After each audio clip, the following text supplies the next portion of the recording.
Nearly 30 evidence markers dot another crime scene in broad daylight Wednesday. A triple shooting steps away from the world-renowned Johns Hopkins Hospital. And a 15-year-old gunned down in an alley over the weekend. Just some of the latest examples of the brazen, violent crimes playing out in the streets of Baltimore. Baltimore is a city in crisis, and violence has a stranglehold.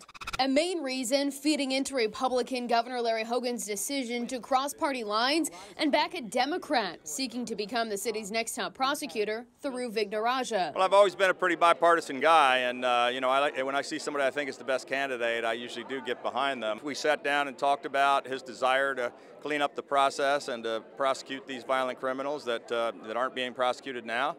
And I thought out of the candidates running, he's the best one for the job. Tougher on crime, something Vignarajah says is a top priority for him, restoring trust and safety in the community and faith in the system. But the governor hasn't had much luck getting his anti-crime bills through the State House. Now, I thought Thiru is very supportive of our crime bills. Hogan backing a Democrat in a primary in a city that's overwhelmingly Democratic, and the same place where the governor lost 2-1 in previous elections. Vignarajah says party affiliation shouldn't matter to voters in a city that's seeing homicides happen almost every day. In a moment of crisis like this, public safety has to come before partisan politics.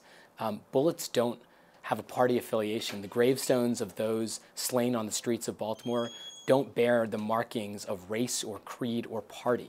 What the endorsement from the top elected leader in Maryland really looks like remains to be seen. Do you intend to campaign for him? Could we see you out on the trail with him? We haven't talked about what he wants me to do, but I just think he's the right guy, and I'm not afraid to tell people I think he's the right guy. He has been unapologetic in demanding change. That is how we are going to be as well. The governor has been a vocal critic of the current city-state's attorney, Marilyn Mosby, and now, given the chance to help usher in new leadership, Hogan is hopping on the train with the goal of stopping the bloodshed on Baltimore streets.